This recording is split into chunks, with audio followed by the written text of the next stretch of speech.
Hi, this is Liz Cohen from Learning Team 5, and I am working from the book Switcher on the Moon, which was compiled by Jane Yolen and Andrew Fusick Peters, and it was illustrated by G. Brian Karas, Karas.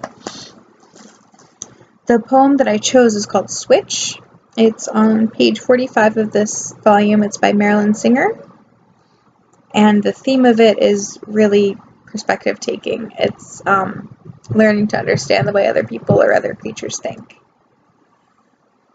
So the poem says, "Tonight my puppy woke me up by climbing in my bed.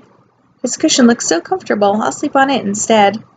If he dreams of ice cream cones and trips to outer space, will I dream of chewy bones and finding cats to chase?"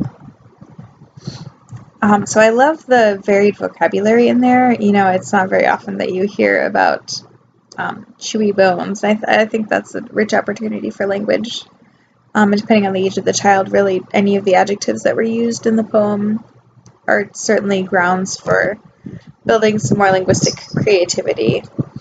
I like the rhyme scheme in it. The simple A-B rhyme scheme is really helpful for teaching children to understand, to play with language and to really understand a little bit more of how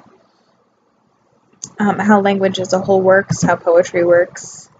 And I think that it really leads nicely into working with more varied syntax. With that A-B pattern, it's easy to pick up, and once children have a really solid foundation in that, they can certainly work more on more varied materials. So if a child, understands that rhyme scheme or understands how to make two words rhyme, their adults could move on to poems that might be AAB, or some other variant of it to kind of to change deepen really the child's understanding of how poetry and language and rhymes work.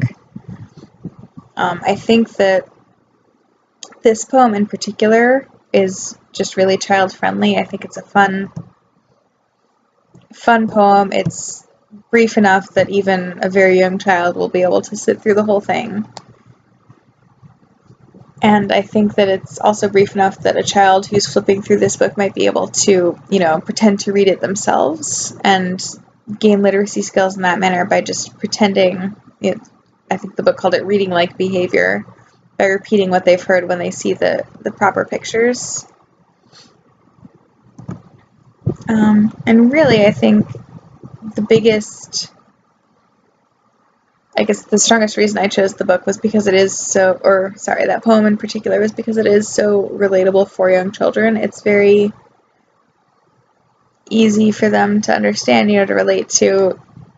My puppy woke me up, and I wonder what would happen if we traded places, and what do puppies dream about, and what do I dream about, and would we like the same things, and just kind of relating to other people as they're relating to the poem, as they're relating to their own lives, and just kind of building on that understanding.